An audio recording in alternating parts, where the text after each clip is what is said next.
We just got the most recent inflation report, and so today I want to talk about that along with showing you guys and proving to you that wages have not been keeping up with inflation over the past 20 years and probably even longer than that. We're going to go back 20 years because at least that is pre-great financial crisis when things were sort of normal. But first, let's start off talking about the most recent inflation report because surprise, surprise, it is going up.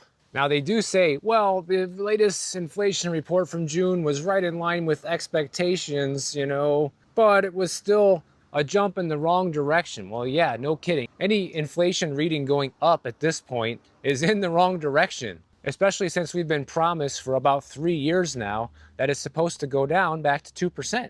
So the CPI went up to 2.7% year over year in June, which is up from the 2.4% reading in May, which means that inflation from May to June went up 0.3% month over month, which is also the fastest increase that we've seen in the past 5 months. Core inflation is where they say it came in a little bit softer than anticipated. It came in at 2.9%, but they were expecting 3%. And remember, the core inflation is what the Fed looks at. That's the Fed's rate of saying, okay, this is the 2% that we've been looking for. Well, clearly they haven't gotten anywhere near that goal, considering it's still right at 2.9%, guys. And this inflation report also means that there's going to be zero chance that the Federal Reserve is going to cut interest rates at their meeting later this month. It's not going to happen. And you know what's interesting is some people are blaming this on the tariffs, but this inflation reading is before most of the tariffs have even really gone into effect. So think about this. We're already seeing the inflation numbers move back up in the wrong direction before the tariffs take effect. So imagine what things are going to be like once they all actually go into full effect, if that were to happen. These inflation numbers are going to start spiking like you haven't seen since 2021. Now, what was the reason for this increase in inflation in June? Mainly higher food and energy costs. Wow, 2 out of the 3 essentials that people need, food and energy. The only thing missing here is the shelter. There was also clothing and furniture inflation in June. We had services inflation. And once the tariffs take full effect, if they do, we can expect to see all of these inflation figures skyrocket in the second half of 2025. Now, on some things like furniture and apparel, the tariffs that are already in place right now are starting to slowly filter through to the core prices of these items, and the prices of these items did go up. And a lot of the experts say it's going to take months for the tariff data to start taking full effect on the inflation data. So let's assume all the tariffs do go into effect in August, like Trump is saying. Well, we probably aren't going to start seeing the true real impacts of that until the end of 2025, maybe even going into 2026. They'll start trickling into the numbers, but you won't see it really start to ramp up until about 6 months later. And this also reinforces the idea that the Fed will not be cutting rates anytime soon, or probably not at all this year, if things remain on the current track. Now check this out. Shelter prices went up 0.2% month over month in June, which was weaker than the 0.3% gain that we had in May. And the main reason why it didn't come in even stronger, hotel prices. Why is this included with housing? I have no idea, because that's temporary lodging. It's not even in the same category if you ask me, but this influenced it because the index for lodging away from home, which includes hotel prices, fell 2.9% month over month in June after declining 0.1% in May. So if it wasn't for that, we would have seen shelter prices rise substantially more. Food prices also went up 0.3% in June, which is the same increase that we saw in May of this year. Grocery prices rose 0.3% month over month. Prices for drinks, coffee, and produce were all up in June. Beef in particular was up 2% in just 1 month. Egg prices, however, did decline by 7.4% month over month in June. So at least finally, the egg crisis epidemic is over. But the cost of dining out went up. It went up 0.4% month over month. It went up 0.3% in May. And it went up 3.8% year over year. So it is getting more expensive to eat. It is getting more expensive to have a place to live. It is getting more expensive to put gas in your car. All of the things that everyone actually needs. It's getting more expensive to buy clothes. None of the important stuff is going down, guys. Having privacy these days, especially online privacy, is becoming an increasingly rare phenomenon, which is why today's video is sponsored by Delete Me. Delete Me is a hands-free subscription service that will remove your personal information that's being sold online, and Delete Me's privacy experts remove you from hundreds of data brokers all year long. And here's the perfect example. I've been working with Delete Me for over a year now, and you can see just in this most recent report I received from Delete Me, they reviewed over 12,000 listings on my behalf, and there were 7 listings removed, which you might say that doesn't sound like a lot, but they have already removed hundreds of listings on my behalf from data brokers. And I just love that Delete Me is constantly working in the background to try and get your information removed from as many data brokers as possible and make sure that that data doesn't get repopulated once it is removed. So make sure to get 20% off your Delete Me subscription by joining today using my link down in the description below at joindeleteme.com/boardandarrow, or use the QR code on the screen. And that really brings me into the meat and potatoes I want to talk about, which is wages not keeping up with inflation. And I want to prove to you guys with some charts and some historical data that wages are not keeping up with inflation, regardless of what the Fed, the federal government, or any of your local congressmen fraudsters tell you. It's not. I'm pretty sure most people intuitively know this just by looking at their financials today. Because unless you're somebody that owned some assets prior to the pandemic, you are probably now more broke than ever. If you owned assets prior to the pandemic, you were able to realize all of those gains in gold and silver, the stock market, housing prices, everything, Bitcoin. If you were lucky enough to own all 4, you're practically rich right now if you owned it before the pandemic. Everyone else who didn't own these assets before the pandemic is suffering right now. But first, let's define the basics here. Inflation measures how much prices go up over time, and wages are what people earn. And if wages don't rise as fast as inflation, workers lose purchasing power, meaning their money doesn't go so far anymore. Sure, everyone can relate to that one now. Here's how wages and prices have stacked up since 2005. Let's go back 20 years from now. Overall, and we're going by the official government figures here, we know that the inflation numbers are much higher, so keep that in mind when we talk about inflation here. But overall inflation has increased by about 64% in the last 20 years, according to the CPI, which is the Consumer Price Index. Those are the inflation figures we just went over, as well as the core inflation figures. But average hourly earnings for all private sector workers rose only about 53% over that same 20-year time frame. So even though paychecks are bigger in terms of dollars, they don't buy as much as they used to, and that can be illustrated by the chart on the screen. The red line is inflation growth, and the blue line is wage growth over the same 20-year time frame.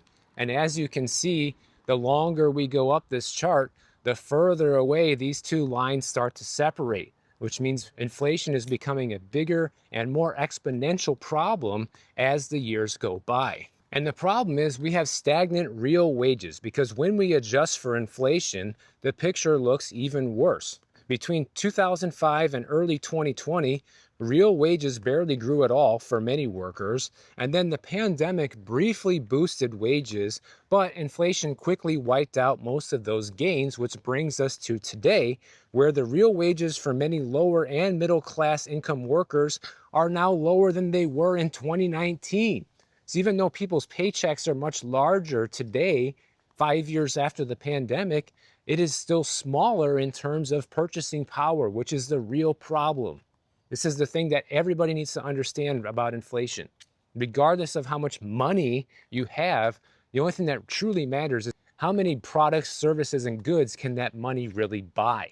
And this is why I have told people repeatedly on this channel, pretty much since the inception of my YouTube videos, that you should own gold and silver. But this puts people in a situation now where people have to work harder and longer for paychecks that don't go as far. And there are some job fields that have suffered the most, like service workers, for example, like restaurant staff, retail, hospitality, low-wage healthcare jobs, transportation and warehouse workers, teachers and public employees whose pay hasn't kept up with the local pace of housing. And meanwhile, higher paid jobs in tech or finance have seen bigger raises, increasing the gap between the low and the high earners. Of course, a lot of people in those tech and finance jobs today are being laid off and losing their jobs. So why aren't the wages keeping up with inflation? Well, a lot of employers don't want to pay any more than they have to. They keep wage increases just high enough to keep people around,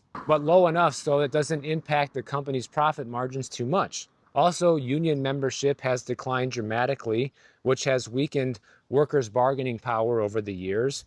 There's also global competition, outsourcing that put downward pressure on wages, and now we have AI to contend with as well. And here's the reality of what many Americans are facing today. Groceries are up officially, right, over 30% since 2019, but I think most people would argue that grocery prices are up anywhere between 50 and 100%, depending on which items we're talking about and where you live. That's been my own personal experience as well. Rents have surged anywhere between 25 and 40% in many cities across the country. You have used car prices, insurance, and utilities all higher than they used to be. And homeownership is completely out of reach for the vast majority of the population right now, because people would have to spend about 45% of their income to afford the median price home today, which is beyond the debt to income ratios that most lenders will allow, which simply put means that most people cannot afford to buy a house. And this chart right here illustrates pretty good how much more money you have to spend today to basically buy the same items, okay? $150 worth of groceries is now $200 today. That's probably a way underestimate. $500 in rent is more like $750 today. Gas, $100 before is more like $150 now. Utilities has seen the smallest increase, depending on the utility. Health insurance, though, went from like $180 to $300 just for the same amount of insurance. And yet, with all of this going on, economists are willing to tell people the bold-faced lie that wage growth is finally outpacing inflation in 2025. But the gaps from all the previous years and months when it hasn't has never been closed. So even if there's a few months here and there that they can point to and say, well, look, you know, in April of 2025, wage growth outpaced inflation growth. Well, that's just dandy. What about the last 20 years, dude? That's what I got to say. So these small raises that people are getting these days is just nowhere near enough to keep up with inflation. And it's really sad, the predicament that it's putting a lot of American households in right now. A lot of people are honest, hardworking folks who now have to work, you know, more than one full-time job in some cases, or have to do gig work on the side. And they're sitting there wondering why they're still broke. This is why. It's because your government, the American government, has cheated you and has fooled you into believing that your raise is actually worth something, when in fact it's more worthless than ever. And if you're lucky enough to still have a job these days, say you work at Starbucks corporate, well, they just changed the rules on everybody and said starting in September, you're going to have to come into the office not 3 days a week, but 4 days a week. Yet another company rolling back the work from home stuff. Pretty much just 1 day a week you're going to be allowed to work from home moving forward. Check this out. We got Thanksgiving dinner crossing the road. That's a lot of them. There's more of them over here. Turkey, turkey. So this new Starbucks in the office mandate applies to their Seattle and Toronto offices, as well as all of their regional offices in North America, but it doesn't apply to the UK offices. So I guess people in the UK are still going to be able to get away with murder a little while longer. And this is a big deal because Starbucks has 16,000 corporate employees worldwide. So a lot of people are going to be affected by this. And Starbucks has seen a lot of trouble these days, especially when they stopped allowing people to walk in and use the bathroom without making a purchase. So they're yet another company that's trying to recover from a poor public image right now. And so a lot of these people end up quitting their job because they're like, I'm not going to go back into the office 4 days a week. But then they find out that they can't get another job without some serious struggles, especially if you had a management or middle management job. Because right now, a lot of the job cuts and layoffs are actually targeting middle managers, which is cutting the fat. It's getting rid of the middlemen, literally. From May of 2022 to May of 2025, manager positions are down 6.1%, and executive level roles are also down 4.6%. You have big companies that are cutting managers right now, like Estee Lauder and Match. They cut 20% of their managers. UPS, Citigroup, Amazon, Google, they're also shrinking their middle management teams. And now a lot of these laid off middle managers are competing for fewer jobs out in the real world today. These people are finding high competition, ghosting from employers, and jobs requiring extensive experience but offering lower pay, kind of like what we just talked about. And part of the problem is a lot of these middle managers have identical resumes. Employers sometimes don't even show up to interviews, so they're really disrespecting people and their time. And a lot of people are now forced into a situation where they have to take lower titles and lower pay just to get a new job. About 22% of managers right now are accepting a pay cut, and 32% of managers are moving to individual contributor roles and taking pay cuts.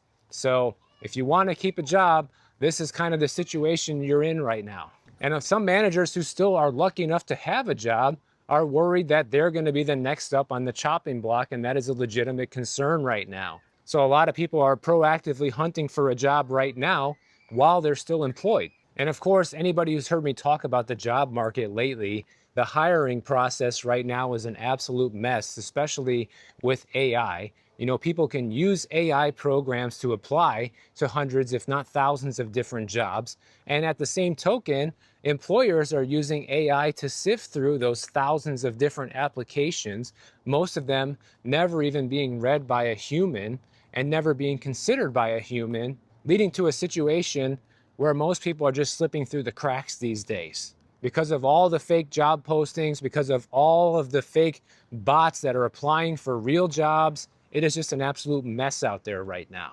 I think what all these companies should do in order to resolve this issue is everybody needs to go back to going in person and handing in a handwritten resume in person, not even typed, handwritten.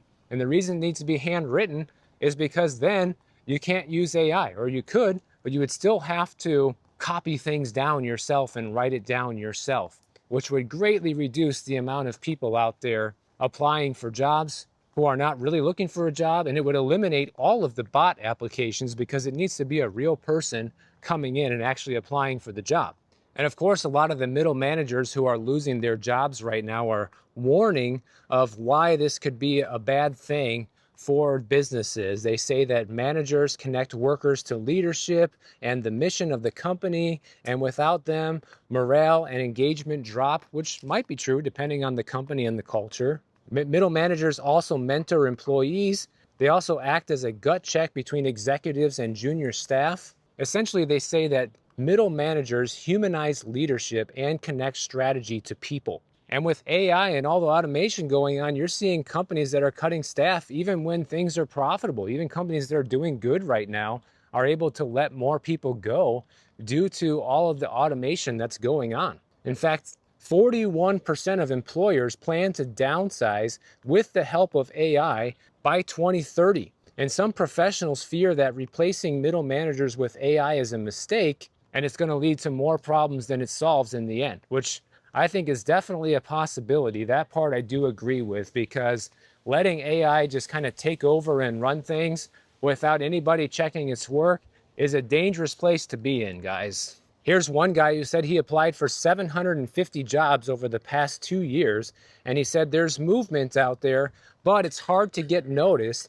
And so what he started doing is freelancing instead and consulting in order just to stay afloat, you know, basically gigging for himself. And a lot of people, though, once they start doing that, they realize that it presents a lot of good opportunities, because now you're kind of working for yourself, you're working your own hours, taking the opportunities that you want to take and kind of brushing off the ones that you don't. and it can actually be a blessing in disguise for some. And these layoffs are 100% real, guys. In fact, just today, Intel announced that they are going to be slashing an additional 440 more jobs right here in the Bay Area in California, in Santa Clara, right where I saw the Metallica concert a few weeks back. And these are high-paid individuals, sometimes middle managers, that no longer have a job and are going to be in this exact situation that I just described. And you know what the icing on the cake is for all of this? Well, from time to time, one of my subscribers, Alan, who works for a debt collection agency, he'll write me an update on what's going on out there in the world of debt collection. And guess what? It is busier than ever right now. Here's what he told me. The law firm that I work for has now added 20 new collectors in India just to handle the phone calls. From a collector on the phone point of view, that's about a 1/3 more collection staff just dedicated to calls, plus all the other support staff that they added in the past, because I have kind of talked about this story intermittently as he's written me updates over the past couple of years. And every time he writes me, he says that we just expanded office space. We're looking for new people. We have so much work coming in. We don't even have enough people for that work. So if you're somebody who just lost a job, debt collection's where it's at right now, guys. That shows you the state of the economy right there. People are losing jobs left and right, but the debt collection business is booming more than ever. He said that some of our clients are really pushing us to get 6,000 lawsuits a month plus wage garnishments, and we are swamped with no signs of things slowing down. And I tell you this for two reasons. One, to warn you, if you are in debt and you think you're just going to get away without paying, these debt collectors are going to come after you and in some case even garnish your wages. So don't think you're going to get out of it, especially with the student loan debt. And number two, if you need a job, this is a great place to look, guys. I know it might not be the thing that you want to do. It might not be your dream job working for a debt collection agency, but you have to follow the money. And it's also proof that even in a bad economy like right now, where a lot of people are in financial trouble, there is still opportunity. And the opportunity is in collecting the debt that people are refusing to pay. So I hope you learned something from this video. I really worked hard on it to try to put together the best information I could and show you guys why the wages are not keeping up with inflation and why it's such a big problem. Don't believe the lies that the news and the government is telling you right now about this, because it is not true. Most people are aware of that just by looking at their wallets and their bank statements. So if you enjoyed this video, make sure you subscribe to the channel. And if you don't want to wait for my next video to come out, check out this one on the screen right over here, and I'll see you in the next one.